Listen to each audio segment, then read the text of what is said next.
Hey everybody, hello and welcome back to our channel Info Island. So guys, आज हो गई है 17th of June. तो guys, आज का आपका RRB NTPC का 17 जून का पहली शिफ्ट का एग्जाम कंडक्ट करवाया जा चुका है रेलवे बोर्ड के द्वारा, जिसके गाइस सभी एग्जाम में पूछे गए जीके जीएस के जितने भी प्रश्न हैं जो कि आज के आपके 17 जून के फर्स्ट शिफ्ट के पेपर में पूछे गए हैं, वो हम आज आपके लिए इस वीडियो में लेकर आ चुके हैं। और हम आपको सारे ही क्वेश्चंस के आंसर डिटेल में बताएंगे और सिर्फ क्वेश्चंस के आंसर ही नहीं, उससे रिलेटेड एडिशनल इन्फॉर्मेशन भी आपके साथ शेयर करेंगे, सो दैट अगर उससे रिलेटेड कोई क्वेश्चन आपको आगे आने वाली शिफ्टों में पूछा जाता है, then you will be in a position to answer that. तो अगर आप में से ऐसे कैंडिडेट्स हैं जो वीडियो देख रहे हैं जिन्होंने एग्जाम दिया है, तो गाइज अगर आप थोड़ा सा अगर हेल्प कर दें and if I miss out on anything और उसको कमेंट में मेंशन कर दें, तो गाइज वो आपके साथ बाकी ऐसे कैंडिडेट्स की भी मदद करेगा। और आप में से ऐसे कैंडिडेट्स हैं जो कि वीडियो को देख रहे हैं लेकिन उनका आज की शिफ्ट में पेपर नहीं था, तो कोई बात नहीं गाइज, अगर आपका आगे आने वाली शिफ्टों में एग्जाम है तो भी जरूर से इस वीडियो को देखना है, क्योंकि it is a golden opportunity for all of you all जिनके अभी एग्जाम आगे आने वाली शिफ्टों में है। क्योंकि गाइस इस तरह के एग्जाम एनालिसिस वीडियोस जो होते हैं ना, ये आपको हेल्प करते हैं इन ऑर्डर टू नो कि भाई किस तरह का पेपर का ट्रेंड चल रहा है, किस तरह का पैटर्न चल रहा है, किस तरह के क्वेश्चंस पूछे जा रहे हैं, और मतलब डिफिकल्टी लेवल क्या है, इजी है, मॉडरेट है, हार्ड है, मुझे अपनी प्रिपरेशन कैसे अकॉर्डिंग करनी है, कौन कौन से टॉपिक्स कवर करने हैं, कौन कौन से टॉपिक्स ज्यादा अच्छे से पढ़ने हैं, कौन कौन से टॉपिक्स में छोड़ या भी सकता या सकती हूँ। तो वो सारी चीजें आपको इस तरह के एग्जाम एनालिसिस वीडियोस को देखने से मिलता है। और गाइज अब तक के जितने भी चैनल पर एग्जाम एनालिसिस वीडियोस डाले हैं, वो सारे ही देख डालो, वो सारे ही क्वेश्चंस अच्छे से प्रिपेयर कर लो, क्योंकि कभी कभी क्या होता है ना, देर आर 100% चांसेस कि उनमें से कोई ना कोई क्वेश्चन तो आपको जरूर से रिपीट हो जाएगा। और अगर रिपीट हो गया, जैसे कि अभी 13 जून के पेपर में भी रिपीट हुआ था, आज के इस पेपर में भी एक फ्रेयन करके क्वेश्चन आया था, फ्रेयन से रिलेटेड रेफ्रिजरेंट्स जो होते हैं वो भी रिपीट हुआ है। तो हो सकता है आपको भी एक आध दो नंबर ऐसे ही फ्री में मिल जाए, तो जरूर से अच्छे से एग्जाम एनालिसिस वीडियोस देख लेना। Now let's quickly move into the video and look for the questions. वो इंपॉर्टेंट क्वेश्चन जो कि आज यानी 17 जून के फर्स्ट शिफ्ट के आपके आरआरबी एनटीपीसी के एग्जाम में पूछे गए हैं, और इसमें हम सारे ही जीके जीएस के क्वेश्चंस कवर करेंगे। So guys, first important question आपका ये है कि which state comes between 8 degrees 12 degrees and 13 degrees north latitude and 71 degrees and 72 degrees east longitude. ठीक है, ये क्वेश्चन आपको पूछा गया था।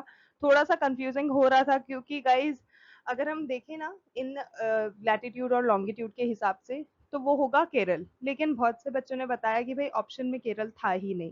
तो गाइज ऑप्शन के अनुसार अगर हम देखें तो इन डिग्री वाले जो लैटिट्यूड्स और लॉन्गिट्यूड्स के बीच में अगर स्टेट कौन सी आती है, तो गाइज वो होगी गुजरात। ठीक है, क्योंकि आपको ऑप्शन में गुजरात गिवन था लेकिन केरल गिवन नहीं था। ठीक है, और अगर आपको यूनियन टेरिटरी के बारे में पूछ लिया जाए तो वो होगा लक्षद्वीप। तो गाइज कभी कभी हमें ऑप्शन के हिसाब से भी देखना पड़ता है, तो ऑप्शन के हिसाब से अगर हम देखें तो आपकी स्टेट गुजरात हो जाएगी, यूनियन टेरिटरी लक्षद्वीप हो जाएगी। लेकिन अगर आपको जैसे वन लाइनर्स पूछ लिया जाता है, तो guys 8 degree 12 degree 13 degree north latitude और 71 डिग्री 72 डिग्री ईस्ट लॉन्गिट्यूड के बीच में जो स्टेट आती है वो है Kerala. Okay, what waves are mainly produced in spring? तो गाइज उसमें हमारे वेव ऑफ कंप्रेशन भी कहते हैं और लॉन्गिट्यूडनल वेव आप कह सकते हो। तो लॉन्गिट्यूडनल वेव जो होती है वो स्प्रिंग के दौरान प्रोड्यूस होती हैं। Okay, who had killed sir William Hutt Curzon Wyllie in London?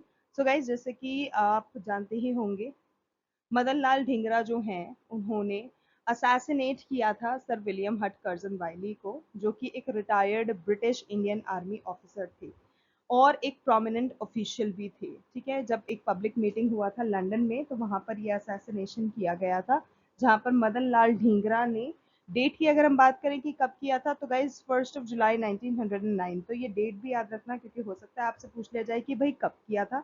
तो 1 जुलाई 1909 को मदन लाल ढींगरा ने, जो sir William Hutt Curzon Wyllie थे, उनको लंदन में मार दिया था। Okay, which Greek came to India during the time of Chandragupta Maurya? बहुत इंपॉर्टेंट क्वेश्चन है, बहुत कॉमन है, बहुत बार पूछा जाता है और आई एम एक्सपेक्टिंग कि आप लोगों को इसका जवाब जरूर से पता होगा क्योंकि काफी बार ये क्वेश्चन पूछा जा चुका है। So guys Megasthenes is the correct answer. Megasthenes ही वो यूनानी हैं जो कि चंद्रगुप्त मौर्य का जब शासनकाल चल रहा था, जब मौर्यन डायनेस्टी का, तब वो भारत आए थे। तो Megasthenes is the correct answer.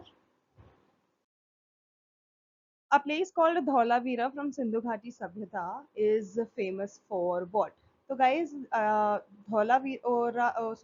Dholavira जो है ये सिंधु घाटी सभ्यता की एक बहुत फेमस जगह है। किस रीजन से वो मैं आपको अब बताने वाली हूँ। तो बात करें धौलावीरा की, गाइस करेक्ट स्पेलिंग ये है, इसको हम सही कर देते हैं, ई हटा के आई हो जाएगा एंड यस ही ज्वाइन कर देना। सो धौलावीरा जो है बेसिकली ये एक मेजर साइट है इंडस वैली सिविलाइजेशन की, जिसको हम सिंधु घाटी सभ्यता के नाम से भी जानते हैं, जो कि अपनी advance urban planning, large fortifications, high level water management system और सोफिस्टिकेटेड वाटर हार्वेस्टिंग और ड्रेनेज सिस्टम के कारण जाना जाता है। तो धौलावीरा की कुछ स्पेसिफिकेशंस और स्पेशलाइजेशन आप कह सकते हो जो यहाँ पर मेंशन है, वो थी इसी चीज के लिए धौलावीरा जो स्थल है सिंधु घाटी सभ्यता का वो फेमस है। Okay, next question, when did the Lokpal and Lokayukta act come into existence? तो गाइस साल 2013 में ऐसा हुआ था जब लोकपाल और लोकयुक्त एक्ट जो था वो केम इनटू फोर्स, जिसको हम लोकपाल एक्ट के नाम से भी जानते हैं। ठीक है, लोकपाल एक्ट। और ये एक एंटी करप्शन एक्ट है इंडियन पार्लियामेंट का, इंडिया का जो पार्लियामेंट है उसका, जो कि प्रोवाइड करता है for the establishment of the institution of Lokpal to inquire into allegations of corruption. ठीक है, करप्शन के अगेंस्ट आप बेसिकली कह सकते हो इसको लेकर आया गया।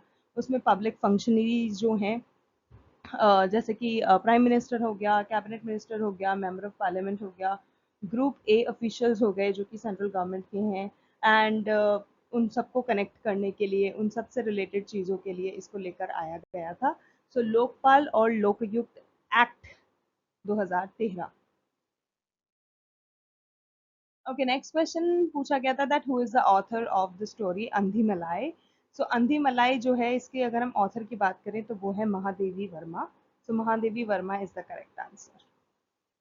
Next is which lake is called as artificial lake of Rajasthan? तो गाइस राजस्थान का आर्टिफिशियल लेक कहलाता है जय समांत लेक। ठीक है, तो जय समांत लेक जो है वो आर्टिफिशियल लेक कहलाता है राजस्थान का, और इसको ना ढेबर लेक के नाम से भी जानते हैं। और बात करें ये लेक कहाँ मौजूद है, तो गाइस ये जो ढेबर लेक है जिसको जय समांत लेक के नाम से भी जानते हैं, ये उदयपुर में सिचुएटेड है। Okay, next question. The Ramappa temple, also known as the Kakatiya Rudreshwar temple, is located in which state? तो guys सबसे पहली चीज जो क्वेश्चन में ही दी गई है और आपको जानना बहुत जरूरी है कि जो रामप्पा टेम्पल है ना, उसी को काकतिया रुद्रेश्वर टेम्पल के नाम से भी जाना माना जाता है। ठीक है, तो ये दोनों नाम ध्यान रखना है। कभी आपको कंफ्यूज करने के लिए भाई एग्जामिनर पूछ सकता है कि रामप्पा टेम्पल जो है वो काकतिया रुद्रेश्वर टेम्पल एक है या नहीं है, तो दे बोथ आर सेम, बस दो अलग अलग नाम है। और बात करें लोकेशन की तो गाइस तेलंगाना इंडिया में लोकेटेड है, so Telangana is the correct answer. और जैसे कि मैंने अभी आपको बताया, रामप्पा टेम्पल जो है जिसको हम रुद्रेश्वर टेम्पल के नाम से जानते हैं, ये काकतिया रुद्रेश्वर टेम्पल के नाम से जानते हैं। ये एक काकतिया स्टाइल का एक हिंदूज का टेम्पल है, जो कि जो शिव जी है ना, हिंदू गॉड शिव जी जो हैं उनको डेडिकेटेड है। और लोकेटेड कहाँ पर है? पालमपेट विलेज। अगर आपको विलेज का भी पता चल जाए तो बहुत ही अच्छी बात है, विलेज का भी नाम जान लो। सो पालमपेट विलेज है मुलुगु डिस्ट्रिक्ट में। ठीक है, मुलुगु डिस्ट्रिक्ट में एक पालमपेट विलेज है जो कि तेलंगाना में स्थित है, वहां पर ये रामप्पा टेम्पल आपको देखने को मिलेगा। ये जो है ये 15 किलोमीटर दूर है, मतलब कम से कम 9.3 मील मुलुगु से। ठीक है, मुलुगु से 15 किलोमीटर दूर है, और वारंगल से अगर हम देखें तो 66 किलोमीटर दूर है, और हैदराबाद से 209 किलोमीटर दूर है। ठीक है, तो ये सारी चीजें भी याद रखना। Okay, next question. यस, इसी क्वेश्चन की मैं बात कर रही थी, ये रिपीट हुआ है गाइस क्वेश्चन, तो जो लोगों ने एग्जाम एनालिसिस वीडियोस देखे होंगे वो जानते होंगे कि ये क्वेश्चन रिपीट हुआ है इस बार एनटीपीसी में। और यस, आपका एक नंबर फ्री में आपको मिल सकता है क्योंकि आपको इसका आंसर पता होगा। So which aerosol propellants is used for refrigeration and air conditioning purposes? So guys, it is Freon, और ये mainly जो रेफ्रिजरेटर्स होते हैं, जो चिलर्स होते हैं, जो एयर कंडीशनर्स होते हैं, उसमें यूज किया जाता है. So freon is the correct answer. Next question, in the new tax system for the financial year 2025-26, how much income of salaried individuals will be exempt from income tax? So salaried individuals के लिए guys जो जो parameter set करा गया है वो रखा गया है 12,75,000 तक का. तो अगर आपका 12,75,000 वाला जो स्लैब है अगर आप उसमें आ रहे हो तो किसी भी तरह का कोई इनकम टैक्स आप पर आपकी जो सैलरीड इनकम है उस पर लेवी नहीं होगा. ठीक है. So no income tax will be levied on income up to 12,75,000 which is 12,75,000. और ये जो लिमिट है ना ये स्टैंडर्ड डिडक्शन के कारण सेट करी गई है जिसमें 75,000 का आपका स्टैंडर्ड डिडक्शन है जिसको ऐड किया गया है 12 लाख की इनकम के साथ. ओके नेक्स्ट क्वेश्चन है what percentage did the IMF. जल्दी से आईएमएफ की फुल फॉर्म मेंशन कर दो कमेंट्स में, मुझे देखना है आपको पता है या नहीं. So IMF is guys International Monetary Fund जिसने अभी एस्टिमेट निकाला है कि इंडिया की जो ग्रोथ रेट है वो जनवरी 2025 में कितनी रही. तो गाइज वही आपसे पूछा गया था that what percentage did the IMF estimate for the global economic growth in January 2025. So guys वो जो ग्रोथ रेट है वो है आपकी 3.3%. सो 3.3% इज द करेक्ट आंसर जो कि ग्रोथ रेट बताई है आईएमएफ ने इंडिया की जो इकोनॉमिक ग्रोथ रही है उसकी. Okay, next question is where do all the deleted files go in a computer? तो guys कंप्यूटर में जब भी हम किसी फाइल को किसी डॉक्यूमेंट को किसी फोल्डर को डिलीट करते हैं it directly goes to a folder जिसका नाम है recycle bin. So recycle bin is the correct answer. Okay, next question. Who is Lachit Borphukan, on whose name Amit Shah has established a police department? तो अमित शाह ने काफी सारे police department establish करे हैं, उनका नामांकन किया है, उनका नाम रखा है. और किसके उस पे किया है तो वो लचित बोरफुकन के नाम पे किया है. और बात करें कि लचित बोरफुकन कौन है तो गाइज वो एक ग्रेट वॉरियर हैं आसाम के, एक ग्रेट वॉरियर थे आसाम के. ठीक है. जो कि एक काफ़ी उन्होंने अपना उम्दा प्रदर्शन दिखाया था, एक काफ़ी ज़्यादा क्रूशियल रोल उन्होंने दिखाया था इन काउंटलेस डिफेंसेस जो कि मुगल्स के अगेंस्ट उन्होंने फाइट करी थी 17th सेंचुरी में. उनको सिंबल ऑफ आसाम्स इंडिपेंडेंस भी माना जाता है. उनकी ब्रेवरी और उनका कंट्रीब्यूशन जो भी उन्होंने शो करा आसाम की इंडिपेंडेंस के लिए तो उसके लिए उनका नाम काफ़ी जाना जाता है. So Lachit Borphukan is the right answer. Okay, guys. Next question है Vidarbha. Okay, Vidarbha has won the Ranji Trophy 2024-25. Who is the captain of the Vidarbha team? तो विदर्भ टीम की अगर हम बात करें उसके कैप्टन की बात करें तो गाइस जो फाइनल सबसे पहले तो मैं बता देती हूँ ये मैच से रिलेटेड चीज़ें. तो ये जो मैच था जिसमें रणजी ट्रॉफी जीती गई है उसका जो फाइनल था ना वो विदर्भ क्रिकेट स्टेडियम नागपुर में हुआ था 26 फरवरी से लेके 2 मार्च 2025 तक. और जब फाइनल्स खेले गए उसमें जो केरला के कप्तान हैं कैप्टन सचिन बेबी उन्होंने टॉस जीता और बॉल के लिए उन्होंने इलेक्ट किया. तो जो विदर्भ है in the first inning were all out for 379 run. तो जो ट्रॉफी जिन्होंने जीती उस टीम के जो कैप्टन की बात हम कर रहे हैं तो वो है Sachin baby. So Sachin baby is the correct answer. Okay, next question. Which missile system is the defense agreement worth $200 million signed with the Philippines for?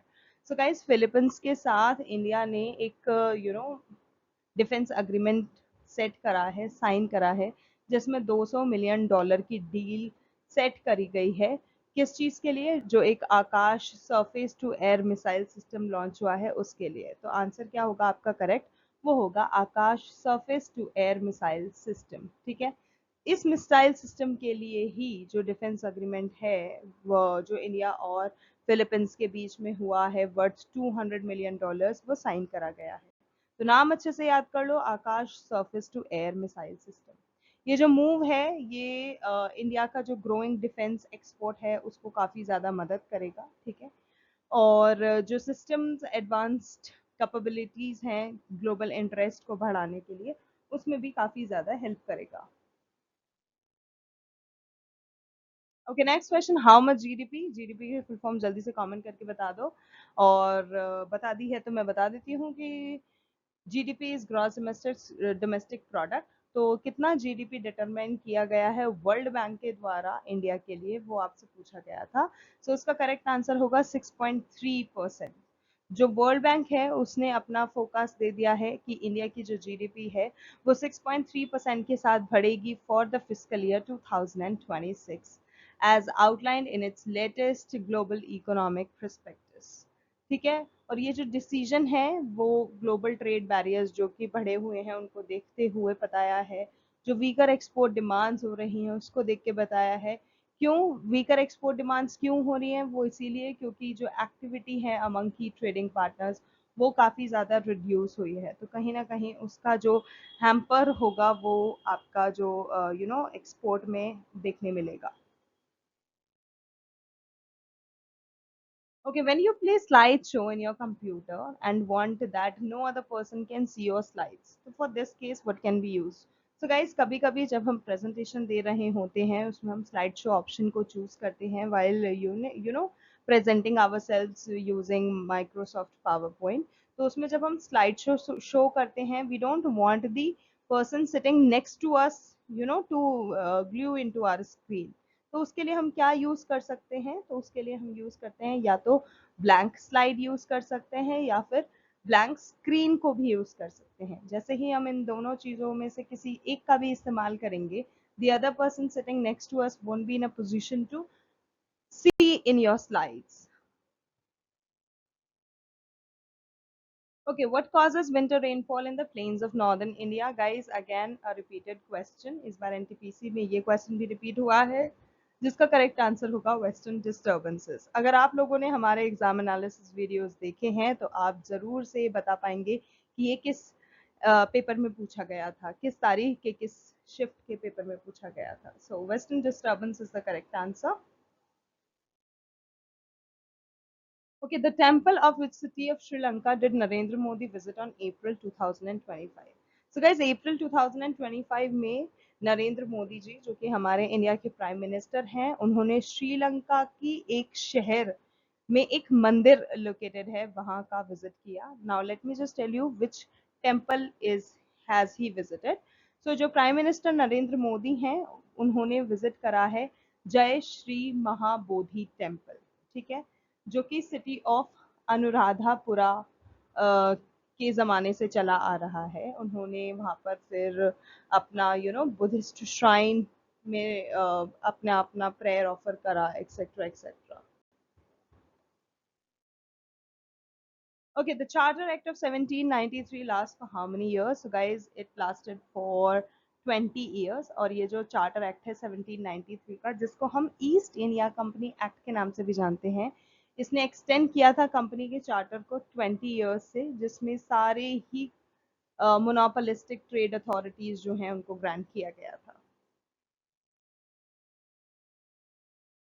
Okay, which is not a hill located in northeast India? तो guys, Mahendragiri जो है, it is not a hill and is located between northeast India. Now because we are talking about hills, तो guys मैं उससे related कुछ important information आपको बताना चाहूँगी जो कि आपको आगे आने वाली शिफ्टों में आपको मदद करेगा, या अगर आप किसी और कॉम्पिटिटिव एग्जाम की तैयारी कर रहे हो तो उसमें भी आपको हेल्प करेगा। सो गाइज, हम बात करने वाले हैं गारो हिल्स की, खासी हिल्स की और जैंतिया हिल्स की, जिसमें सबसे पहले आता है गारो हिल्स। तो गाइज, जो गारो हिल्स है, जैसे कि नाम से ही आप इसको पहचान सकते हो, तो it is a part of the Garo Khasi range जो कि मेघालय इंडिया में लोकेटेड है। सबसे पहले चीज़ ये याद कर ली। इसके बाद ये जो रेंज है, it is a part of Meghalaya सब ट्रॉपिकल फॉरेस्ट इको रीजन। और जो गारो हिल्स हैं उनमें 3 डिस्ट्रिक्ट आते हैं। ठीक है, जो गारो हिल्स हैं वो 3 डिस्ट्रिक्ट कंप्लीट आप कंप्राइज करते हैं, जिसमें तूरा, बालपक्रम और नोकरेक, ये तीनों ही शामिल है। तो तूरा, बालपक्रम और नोकरेक, ये तीनों डिस्ट्रिक्ट शामिल है। तीनों के नाम याद रखना। Next, when we are going to be talking about Khasi Hills, so guys, Khasi Hills जो हैं, they are low mountain formation on the Shillong Plateau in the Meghalaya state of India. So Shillong Plateau in the Meghalaya state of India, ठीक है। ये connect करता है Purvanchal range को और जो लार्जर पटकाई रेंज है ईस्ट की तरफ, उन दोनों को कनेक्ट करता है। और it is drain by tributaries of Brahmaputra and Surma rivers, तो ये चीज भी आपको ध्यान में रखना जरूरी है। इसके बाद अब हम बात करते हैं जैंतिया हिल्स की। सो गाइस, जो जैंतिया हिल्स है, it is a mountainous region that was mainly part of Assam and Meghalaya, और जो नेचुरल वेजिटेशन है वो चेंज होता जाता है according to the topography of the land. So these are some important additional information related to Garo Hills, Khasi Hills and Jaintia Hills. Important है, याद रखना। ओके, नेक्स्ट अब हम क्योंकि बात कर रहे हैं महेंद्रगिरी की, जो कि अभी क्वेश्चन जिससे पूछा गया था। तो गाइज, महेंद्रगिरी जो है ये एक माउंटेन है जो कि Raigarh sub division of the district of Gajapati Orissa. सो उड़ीसा का जो डिस्ट्रिक्ट का जो सब डिवीजन है वहाँ पर ये लोकेटेड है। ये सेकेंड हाईएस्ट माउंटेन पीक है उड़ीसा की, ठीक है। तो ये चीज भी आपको ध्यान में रखना है। After Deomali in the Koraput district, so number 1 पे आता है डियोमाली जो कि कोरापुट डिस्ट्रिक्ट में है, और सेकेंड नंबर पे आता है ये महेंद्रगिरी जो कि उड़ीसा का माउंटेन पीक है। इसके अलावा जो महेंद्रगिरी हिल है, इट्स सराउंडिंग एरियाज जो हैं, ये मतलब ये हिल और इसके जो सराउंडिंग एरियाज हैं उनको बायोडाइवर्सिटी हॉटस्पॉट के नाम से जाना जाता है, क्योंकि उसमें काफ़ी सारे मेडिसिनल प्लांट्स भी लोकेटेड हैं जो कि ऐसी हर्ब्स एंड शर्ब्स जो कि दवाई बनाने के काम में आती है, और कुछ ऐसी स्पीशीज भी यहाँ पर पाई जाती हैं। Okay, next question, Ramoshi revolt happened against whom? सो जो रामोसी रिवोल्ट था, जो रिवोल्ट ऑफ आप रामोसी भी बोल सकते हो, वो 1822 में हुआ था और ब्रिटिशर्स के अगेंस्ट हुआ था। So British is the correct answer. और इसमें जो लीडरशिप निभा रहे थे वो थे चित्तूर सिंह। सो चित्तूर सिंह भी आपको ध्यान रखना है। और ये जो रामोसिस रिवोल्ट था ये ब्रिटिश के अगेंस्ट हुआ था, 1822 में हुआ था, ठीक है। ये सारी ही चीज़ें आपको याद रखनी है। और उसके बाद फिर 1825 से 1829 तक जो ट्राइबल ग्रुप्स थे इस एरिया के, उन्होंने कोऑर्डिनेट करा था, अलग अलग तरीके के रेवोल्यूशनरी इवेंट्स करे थे ब्रिटिशर्स के खिलाफ। And yes, everybody then wanted the Britishers to be moving away and out of India. Okay, next आपको HMRC का क्वेश्चन पूछा गया था, ओ सॉरी NHRC का क्वेश्चन पूछा गया था। सो गाइज, NHRC भी रिपीट हुआ है। NHRC से रिलेटेड भी क्वेश्चन पहले पूछा जा चुका है इसी साल, जो RRB NTPC के पेपर चल रहे हैं उसी में। सो प्लीज NHRC को भी अच्छे से कवर कर लेना। सो NHRC which is national human rights commission, इसका जो हेडक्वार्टर्स है ये कहाँ लोकेटेड आपको पूछा गया था।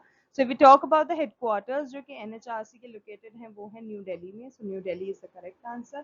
And apart from this, अगर आपसे पूछ लिया जाए कि NHRC की स्थापना कब हुई थी, फॉर्मेशन कब हुआ था, फाउंडेड कब हुआ था, so it all happened on 12th of October 1993. So 12th October 1993 is the date जो आपको ध्यान रखनी है।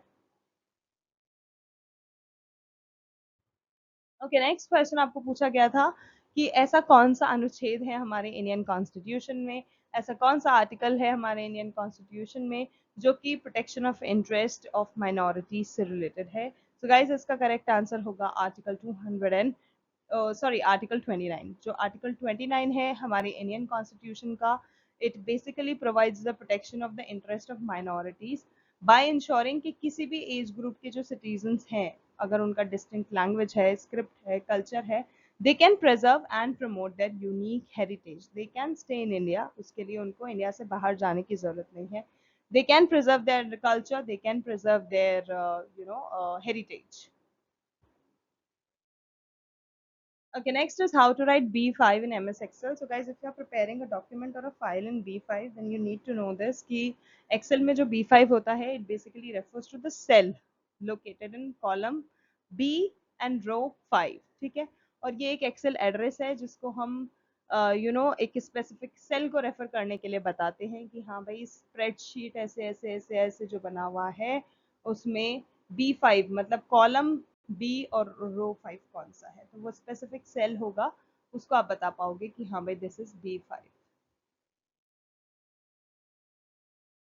Okay, according to Article 246, the central government has a special powers of what? So, जो Article 246 है इंडियन कॉन्स्टिट्यूशन का, उसमें guys parliament के पास एक्सक्लूसिव पावर है कि वो लॉज बना सकता है with respect to any of the matters and enumerated in list 1 and the 7th schedule. ठीक है, 7th schedule में जिसमें यूनियन लिस्ट से रिलेटेड चीज़ें हैं, जितनी भी चीज़ें मेंशन हैं वो उससे रिलेटेड पार्लियामेंट के पास ये पावर है कि वो लॉज बना सकता है. So that is what article 246 states. And guys, the last question for today we have कि night blindness is caused due to deficiency of what? So guys, it's a related vitamin से related videos channel पे खूब सारे available हैं. जल्दी से जाओ, scroll down a little और फिर आपको videos मिल जाएंगे और जल्दी से देख डालो क्योंकि वो आपको आपकी preparation में help करेंगे, आपके examination में help करेंगे. So coming back to the question, night blindness की अगर हम बात करें तो गाइज वो होता है अगर आपके शरीर में रेटिनॉल यानी कि विटामिन ए की कमी है. तो रेटिनॉल की अगर आप पूर्ति कर देते हो अपने शरीर में तो आपकी जो नाइट ब्लाइंडनेस है वो भी ठीक हो जाएगी. So that's it guys, those were the very important GK GS questions जो कि आज यानी कि 17 जून के आपके आरआरबी एनटीपीसी के फर्स्ट शिफ्ट के पेपर में पूछे गए हैं. If you like the video, found it informative, then don't forget to like, share and subscribe to channel Info Island because this is the only platform जहां पर आपको समय समय पर सभी कॉम्पिटिटिव एग्जाम्स के notifications, updates, videos, preparatory videos, etc. मिलते रहेंगे. So if you are somebody who is preparing for the upcoming competitive exam तो जल्दी से सब्सक्राइब कर लो, नोटिफिकेशन बेल आइकन को हिट कर दो, वरना बाद में बोलोगे कि हमें वीडियो का पता ही नहीं चला. ठीक है, तो जल्दी से सब्सक्राइब कर लो. And yeah all the very best to all the candidates. आज के लिए बस इतना ही. Thank you so much for watching, thank you so much for your time. We will see you in our next video. तब तक के लिए all the very best to all the candidates and much love to all of you all.